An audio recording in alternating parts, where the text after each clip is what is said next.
আসসালামু আলাইকুম ওয়া রাহমাতুল্লাহ। আলহামদুলিল্লাহ, আলহামদুলিল্লাহ। আপনারা যারা সংযুক্ত আরব আমিরাতে যাওয়ার জন্য আমাকে কমেন্ট করতেছেন, আমরা সংযুক্ত আরব আমিরাতে যেতে চাচ্ছি, কিভাবে যাব? এবং সংযুক্ত আরব আমিরাতে ভিসা চালু হচ্ছে কিনা, কবে হবে?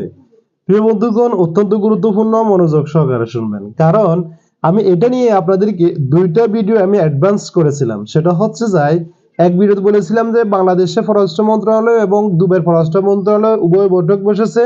বৈঠক বসার পরে কিছু সময় চেয়েছে, সময় পরে বিষয় কিন্তু খুলে দেবে। আরেকটা ভিডিও করেছিলাম, আপনাদেরকে বলেছিলাম সংযুক্ত আরব আমিরাতের অল্প কিছু টাইমের মধ্যে ভিসা চালু হতে চলেছে। এবং যারা এই ভিডিওগুলো দেখেছেন, অনেকেই আছে সাজেস্টেড, যারা ভিডিওগুলো দেখেন তারা কিন্তু এসে এখানে ফুট করে একটা হাউ ব জ্বর একটা কমেন্ট করে চলে যান।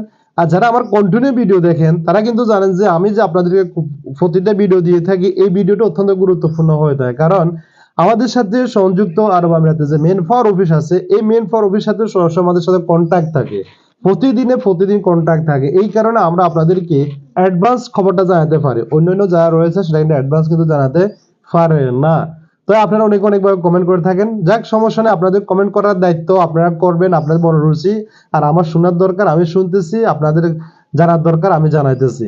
প্রিয় বন্ধুগণ, অলরেডি সংযুক্ত আরব আমিরাতে হাই প্রফেশন ভিসা স্টার্ট হয়ে গেছে। আজকে আমাদের সাইটটা হাই প্রফেশন ভিসা উঠে এসেছে এবং কি এই হাই প্রফেশন ভিসা চালু হয়ে গেছে এবং কি 1 তারিখ থেকে সংযুক্ত আরব আমিরাতের হাই প্রফেশন ভিসা অ্যাভেলেবল হচ্ছে এবং প্রত্যেকটা ভিসা অ্যাভেলেবল হচ্ছে।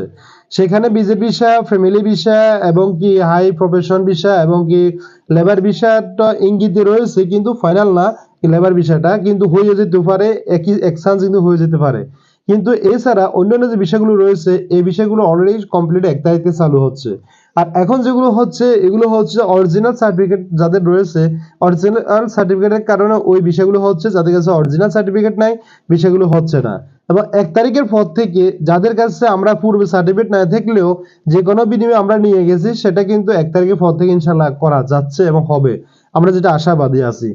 আর এই খবরটা হচ্ছে যে মেন ফর অফিসের খবর। আমরা যেহেতু মেন ফর অফিসের সাথে আমাদের প্রতিনিয়ত কন্ট্যাক্ট হচ্ছে, জানা হচ্ছে যেহেতু আমাদের ওইখানে কন্ট্যাক্ট থাকারই দরকার এবং করারই দরকার। কারণ আমাদের মূল অফিসের এটা হচ্ছে যে আমাদের মেন ফর অফিসে আমাদের যে ট্রাফিং সেন্টার আছে, এই ট্রাফিং সেন্টারের মূল যে আরবি, তার বাইরে রয়েছে ওই মেন ফর অফিসে।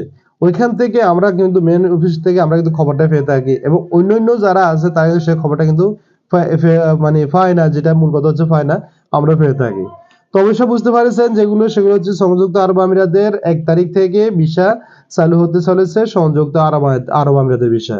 আর ইতিমধ্যে আমাদের কাছে অনেকেরই পাসপোর্ট জমা রয়েছে।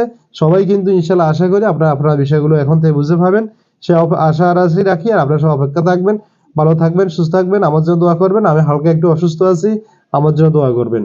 আরেকটা খবর রয়েছে, সেটা হচ্ছে যে পুরো বিশ্বে যতগুলো প্রবাসী আছেন বাংলাদেশি ন্যাশনালি যারা, তাদের জন্য এখন থেকে এনআইডি কার্ড, মানে ন্যাশনাল এনআইডি কার্ড বা বর্ডার আইডি কার্ড বা আপনার ন্যাশনাল আইডি কার্ড পরিচিত আপনার প্রত্যেকটা নির্বাচন কমিশনার অফিস থেকে ফ্রিতে করে দেওয়া হচ্ছে এবং এখানে কোনো চার্জ নেওয়া হচ্ছে না, কোনো কিছু নেওয়া হচ্ছে না।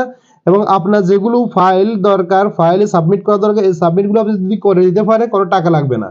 আমার অলরেডি সেটা নিয়ে করা হচ্ছে, আগামীকালকে আমি করবো। কিভাবে করতে হবে, কি আসবে, সম্পূর্ণ ডিটেল আমি আপনাদেরকে আগামীকালকে ভিডিওতে জানাবো কিভাবে করতে হবে এবং কি কি ডকুমেন্ট থাকতে হবে এবং কিভাবে ফ্রিতে করতে পারবেন, 1 টাকা লাগবে না এবং সেটা হয়রানি হওয়া লাগবে না। যে হয়রানি হওয়া লাগবে না প্রবাসীদের জন্য, শুধু প্রবাসীদের জন্য।